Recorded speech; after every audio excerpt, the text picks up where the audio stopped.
네, 안녕하십니까. 토토 아카데미 수강생 여러분. 11월 7일 금요일입니다. 벌써 또 이번 주 주말이 돌아오고 있습니다. 우리 토토 아카데미 수강생 여러분 한 주 너무 수고하셨고, 주말에도 즐겁고 행복한 어, 시간 보내셨으면 좋겠습니다. 시작 전에 구독, 좋아요, 알람 설정 꼭 부탁드리고요. 11월 7일 경기 리뷰해 보도록 하겠습니다.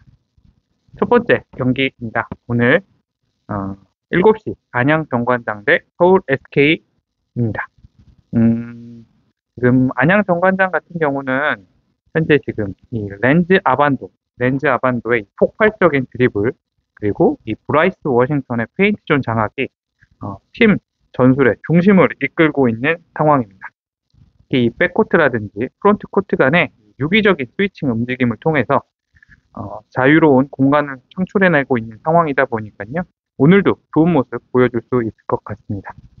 거기에 이 김종규라는 선수 같은 경우는 이 공간도 잘 활용하고 있고 세컨 찬스 리바운드까지 이어가는 장면이 계속해서 나오고 있다고 보시면 되겠습니다.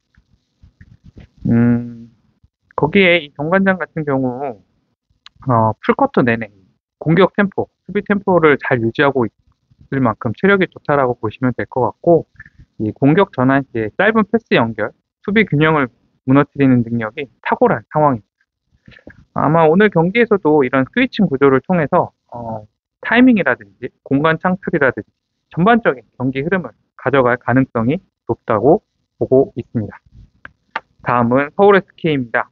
확실히 지난 경기 보신 기억하시는 분들은 아시겠지만 자밀원이의 이게 좀 의존하는 경향이 강하다라고 좀 보시면 될 것 같습니다. 김낙현 같은 경우는 지금 최근 경기 보시면 공격 템포가 다소 좀 끊기고 있고, 이 톨렌티노 같은 경우 외곽 기복이 좀 심한 편이라고 보시면 될 것 같아요. 원희가 복귀해서 포스트업으로 버티면서 점수를 만들어내고 있는데, 이 안양 정관장의 강한 로테이션 수비에는 막히지 않을까, 이렇게 좀 보고 있습니다. 결국 이 템포 싸움이 좀 빠르게 전개될수록 이 서울 SK 같은 경우는 수비 간격이 벌어지거나 공격 전개까지 영향을 미치는 흐름이 이어지지 않을까 싶고요. 그래서 서울 SK 오늘 아마도 안양 정관장에 좀 끌려가는 모습이 보이지 않을까 싶습니다.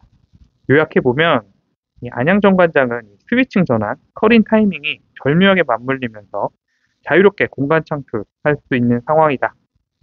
서울 SK 같은 경우는 하프코트 전개에서 볼 순환이 느리고 자밀 원희에게 의존하는 경향이 너무 크고 세컨 찬스 득점 루트가 제한되고 있는 상황이다 라고 보시면 되겠습니다.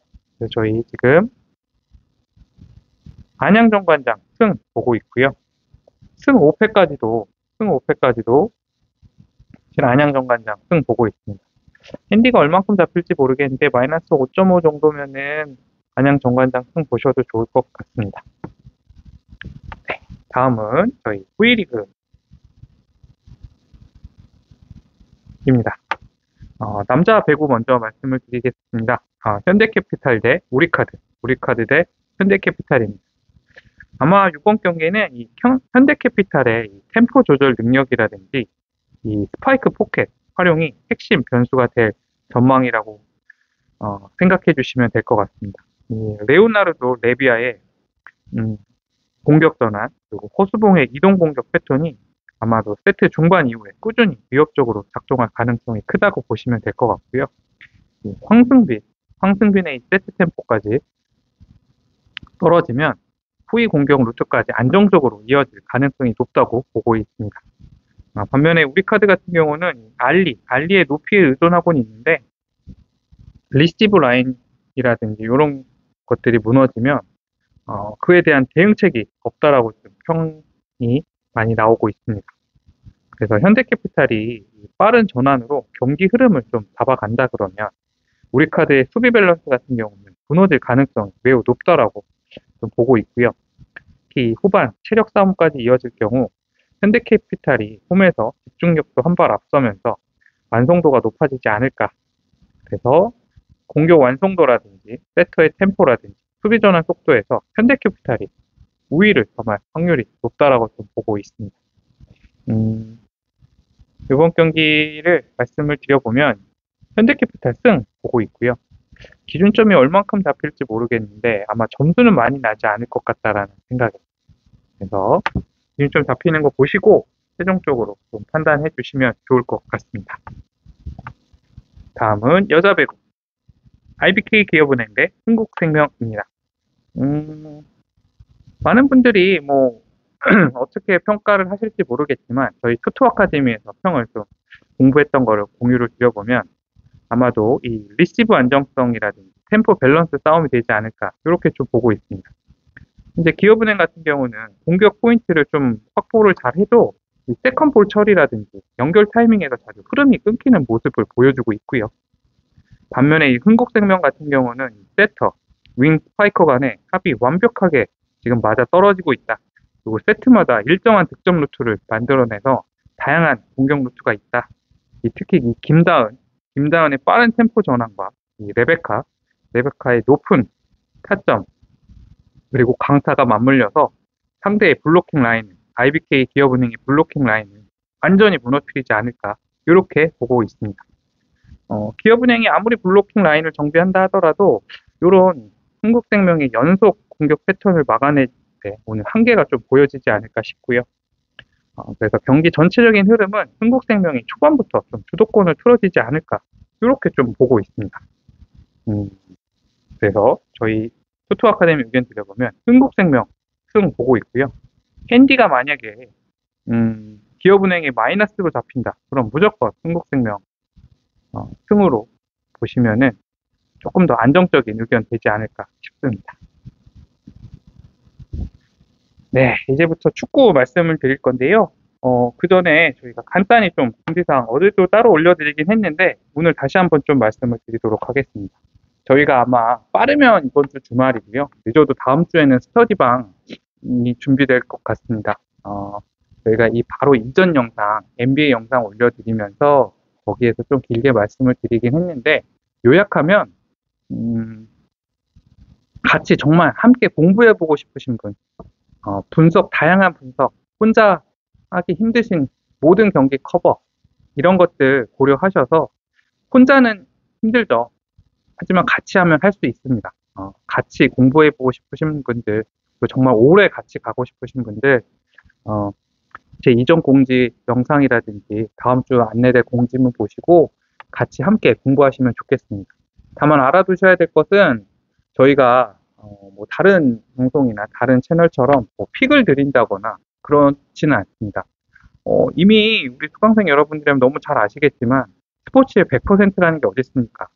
최대한 많이 공부하고 분석하고 서로 간의 의견 조율해서 최적의 조합을 찾아내는 거지 저희가 뭐 이거 하세요 저거 하세요 그런 방은 아니니까요.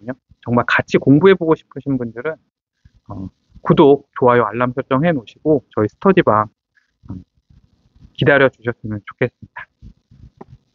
네, 축구 계속해서 말씀드리도록 하겠습니다.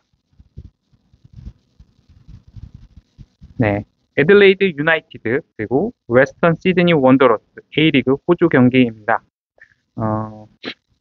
이 경기 같은 경우는 아마 이 애들 유나가가 홈에서 공격 효율이라든지 세트피스 완성도가 높기 때문에 이 전방 압박이라든지 빠른 공격 전개로 아마 경기 흐름을 초반부터 지배할 가능성이 크다라고 보고 있습니다.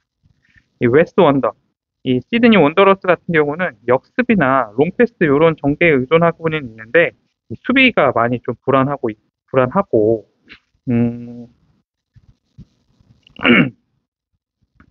후반 집중력 부족이 예상이 돼서 안정적인 경기 운영이 되지 않을까 싶습니다. 그래서 경기 밸런스라든지 전술 완성도, 홈 이점까지를 종합해 보면 아무래도 애들 유나이티드가 한 수 위에 경기력을 보이지 않을까 싶습니다. 그래서 아마 이 웨스턴 시드니 원더러스 S 웨스트 원더 같은 경우는 아마 애들 유나이티드에게 승기를 잡기 어렵지 않을까 이렇게 보고 있습니다.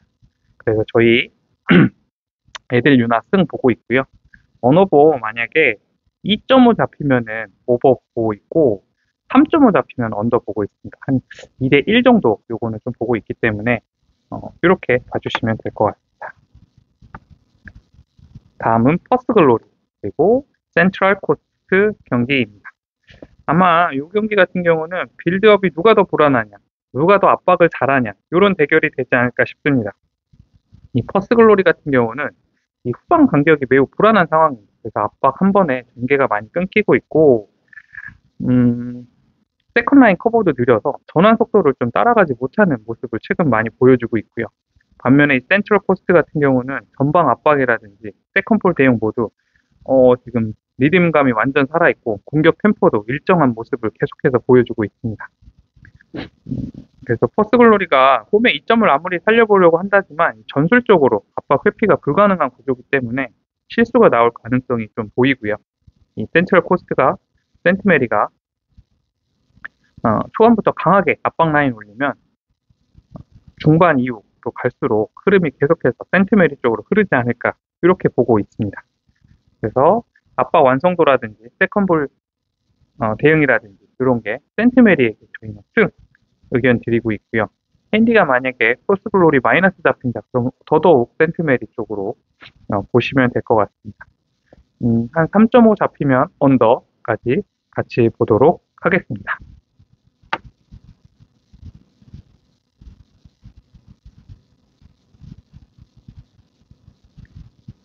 다음은 네덜란드 에레디비시 경기입니다. 트벤테 대 텔스타 대 트벤테 경기고요. 아마 이 경기 같은 경우는 트벤테의 템포 조율이라든지 텔스타의 느린 순환 구조가 어떻게 맞물리냐 이런 싸움이 되지 않을까 싶습니다. 이 트벤테 같은 경우는 제르키라든지 로치의 중원 조합을 통해서 템포를 빠르게 좀 끌어올리고 텔스타의 전개를 차단할 가능성이 높다라고 좀 평이 공부를 하고 있고요. 반면에 이 텔스타 같은 경우는 중앙 전환이 느려서 이 트벤테의 압박 라인을 넘기기 어렵지 않을까 싶습니다. 그래서 트벤테 같은 경우 홈에서 세트 초반부터 템포 높이면서 경기 리듬을 가져가려고 할 시도가 많이 보일 것 같고 텔스타 같은 경우는 수비 블록을 아무리 만들려고 해도 라인 간격이 자꾸 벌어지면서 이 벌어진 순간 트벤테가 템포 올려서 공격을 성공시키지 않을까 이렇게 보고 있습니다. 결국 이 템포 빠르기라든지 중원 장악력 차이가 이 경기의 승부를 가를 핵심 포인트가 되지 않을까 싶습니다.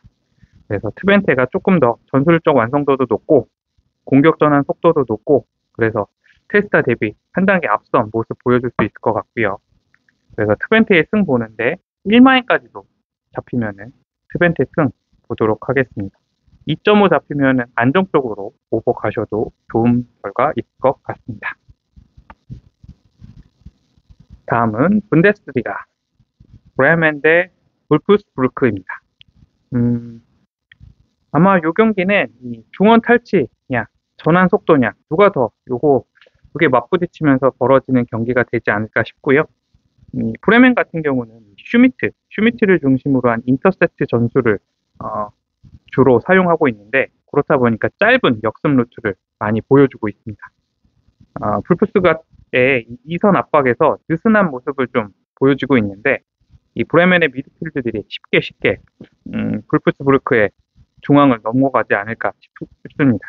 거기에 슈미트가 이 하프라인 근처에서 볼을 한 번만 좀 끊어내면 아마도 박스 근처까지 순식간에 압박해서 좋은 모습, 좋은 찬스 만들어내지 않을까 싶습니다. 하지만 불프스부르크도 역습 한 방이 있습니다. 역습 한 방으로 이 반격을 시도할 수는 있는데 이 슈미트가 얼마나 중앙에서 안정적인 모습을 보여주냐에 따라 불프스부르크의 역습을 차단하냐 못하냐 이런 모습도 보시면은 경기 지켜보실 분들은 즐거운 관전 포인트가 되지 않을까 싶습니다. 그래서 요 전반적인 경기 균형력이라든지 기세라든지 이런 게 브레멘이 좀 앞설 가능성이 높고 중원에서 인터셉트 성공률이 아마 브레멘과 불프스부르크의 승을 누가 더 가져갈지 보여줄 수 있을 것 같습니다. 그래서 중원 압박, 인터셉트 타이밍이 완성형에 가까운 브레멘에게 승 보고 있고요. 혹시나 풀 가면은 더더욱 땡큐인데, 마이너스 1 찍히면 핸디는 보지 않고 2.5 기준 오버까지 같이 보도록 하겠습니다.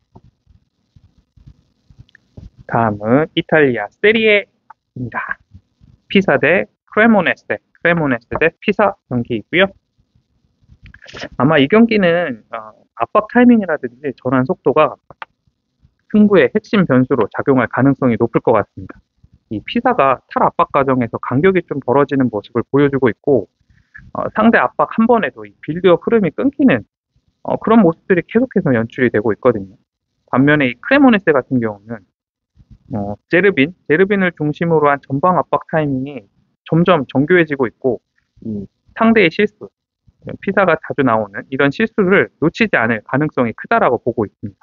그래서 이 하프라인 부근에서 빠른 탈취 이후에 이 보나출리라든지 오케레케의 연계로 빠른 역습이 전개될 모습이 예상이 되고 있기 때문에 저희가 크레모네세에게 조금 더 높은 점수를 두고 있습니다. 그래서 아마 크레모네세가 세트 후반까지 압박 강도를 일정하게 유지할 수 있는 체력을 기반으로 이 피사를 상대로 아무래도 우세한 모습을 보여줄 수 있을 것 같습니다. 결론만 말씀드리면 이 크레모네세의 템포 조절, 압박 밸런스, 그리고 전환 효율성에서 전반부터 후반까지 쭉 주도권을 가져가면서 오늘 승리를 가져가지 않을까 싶습니다. 그래서 크레모네세 승 잡고 핸디가 피사에 마이너스 1 찍힌다 그러면 크레모네세 승으로 안정적으로 더 가져가시면 좋은 선택이 되지 않을까 싶습니다. 다음은 파리 FC 대 스타드렌 리그1 경기입니다.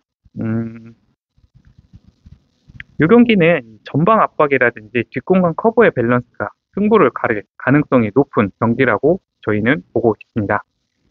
파리 FC 같은 경우는 이 중원에서 카마라를 중심으로 이 패스를 자주 돌리는 모습이 나오고 있고, 상대 압박을 유도한 뒤에 빠른 전환으로 박스 근처에서 찬스를 만드는 전술을 구사한다라고 보시면 될 것 같습니다. 특히 이 카마라의 중거리 슈팅 타이밍은 이 스타드렌의 느슨한 간격을 뚫어서 점수로 이어지지 않을까 싶습니다.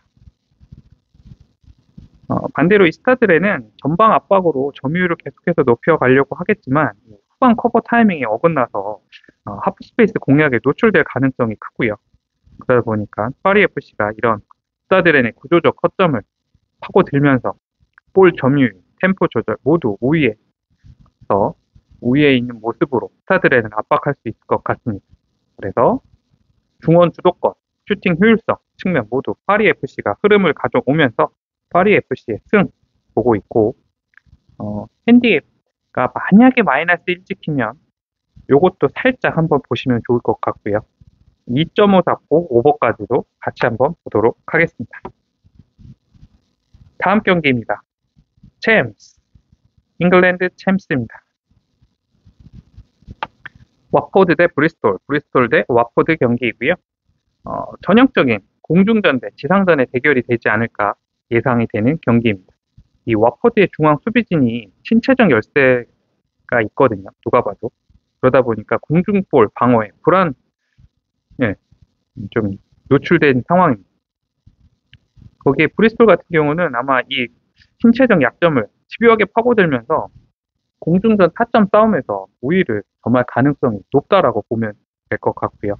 이 리스의 포스트 플레이, 메우메티의 인스윙 크로스까지 맞물리면 이 와포드는 수비라인 유지 자체가 어려운 경기가 되지 않을까 싶습니다. 거기에 와포드의 역습 전개 시 그나마 와포드가 좀 비빌 수 있는 게 역습일 텐데 그것마저도 볼 운반 속도가 느리고 2선 침투 타이밍도 계속해서 분산돼서 공격 효율이 떨어지는 모습을 보여주고 있기 때문에 와포드는 오늘 브리스톨 상대로 좀 어려운 모습이 되지 않을까 예상이 됩니다. 반면에 이 브리스톨 같은 경우는 크로스 루트 외에도 이 세컨 찬스에서 집중력 그리고 결정력도 높기 때문에 두 번째 볼 싸움에서도 안정감을 유지하는 모습을 보여주고 있어서 결국 이 브리스톨이 주도권을 가져가고 세트피스 상황에서도 브리스톨이 우세한 모습이라고 보시면 될 것 같습니다. 아무리 와포드가 홈 경기이긴 한데 신체적, 전술적 상성이 완전히 반대 방향으로 작용한 경기라고 보시면 될 것 같고요. 그래서 저희 토토 아카데미에서 브리스톨의 승, 브리스톨의 승 보고 있고 핸디까지 만약에 마이너스 잡힌다. 안정적으로 브리스톨 승 보셔도 저희가 괜찮겠다라는 의견 드리면서 2.5 잡고 오버까지 같이 말씀드려보도록 하겠습니다. 다음 경기 스페인 라리가입니다. 엘체 대 소시에다드, 소시에다드 대 엘체 경기고요. 이 경기는 앞 경기랑 좀 다르게 공중전보다는 전환 타이밍, 공간 점유 이런 것들이 좀 메인 포인트가 되지 않을까 싶습니다. 이 엘체 같은 경우는 로드리고 엔도자를 중심으로 빠른 방향 전환을 통해서 아마 측면에서 수적 우위를 만들려고 할 것 같고요. 이 로드리고 멘도자 같은 경우는 볼을 잡자마자 패스를 찔러 넣는 이런 모습들을 통해서 소시에다드의 수비를 흔들지 않을까 이런 모습이 연출될 가능성이 높습니다. 거기에 이 소시에다드 같은 경우는 빌드업 과정이 너무 느려서 이 압박 한 번에 이런 빌드업 과정이 끊기는 패턴이 반복될 거라고 좀 예상이 되고 있고 이 엘체가 또 홈에서 그 기세 그리고 템포 전방 압박까지 활용해서 경기 초반부터 주도권을 잡아서 좋은 모습 보여줄 가능성이 높다라고 보시면 될 것 같습니다. 요약해보면 전술적 완성도, 경기 템포, 기세 모두 엘체가 조금 더 높게 가져가고 있다. 이렇게 보시면 될 것 같고 엘체 승 보고 있고요.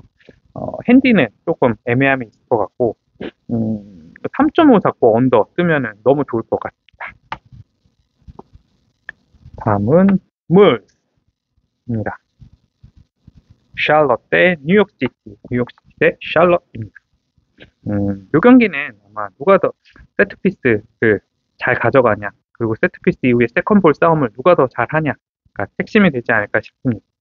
이 샬럿 같은 경우는 자하의 개인 돌파, 그리고 지오르노의 템포 조절, 그리고 브로니코의 후방 커버, 이 세 명의 선수들이 균형 있는 전개를 보여주고 있는 상황입니다. 특히 코너킥이나 프리킥 상황에서의 이 세트피스 상황에서 타점 싸움이 좀 뛰어나기 때문에 샬럿의 장신들이 박스 안을 장악해서 뉴욕시티를 압박할 가능성이 높다라고 보시면 될 것 같습니다. 반대로 이 뉴욕시티 같은 경우는 데인마크라든지 이런 것들이 불안감이 좀 많이 노출되고 있습니다. 그러다 보니까 세컨볼 대응력도 떨어지고 있고요. 그래서 이 점을 샬럿이 잘 파고들면 아마 많은 점수를 올리지 않을까 싶습니다. 그럼에도 뉴욕시티가 이 점유율을 통해서 샬럿을 압박할 수는 있을 것 같은데 결정력 한 방이 없기 때문에 그리고 세트피스가 불안하기 때문에 아마 이런 점들이 리스크로 보여지고 있습니다. 그래서 요약해보면 아마 이 경기는 처음 말씀드린 대로 세컨볼 집중력 그리고 세트피스에서의 타점 싸움에서 앞서는 이 샬럿이 경기를 지배한다라고 좀 보고 있고요. 저희 투처까지는 샬럿의 승 보고 있고 핸디는 보지 않고 이것도 3.5 정도 나오면은 언더까지 의견 드려보도록 하겠습니다. 네, 11월 7일 저희 토토 아카데미 의견 드려보았습니다. 정말 주말 마무리 잘 하시고요. 저희 스터디방 조금 있으면 정말 안내될 테니까 구독, 좋아요, 알람 설정을 통해서 함께 하시고 싶으신 분들 이 기회 놓치지 않고 오래오래 같이 가시면 좋겠습니다. 구독, 좋아요, 알람 설정은 사랑입니다. 시청해주셔서 감사합니다. 토토 아카데미 김조기였습니다. 감사합니다.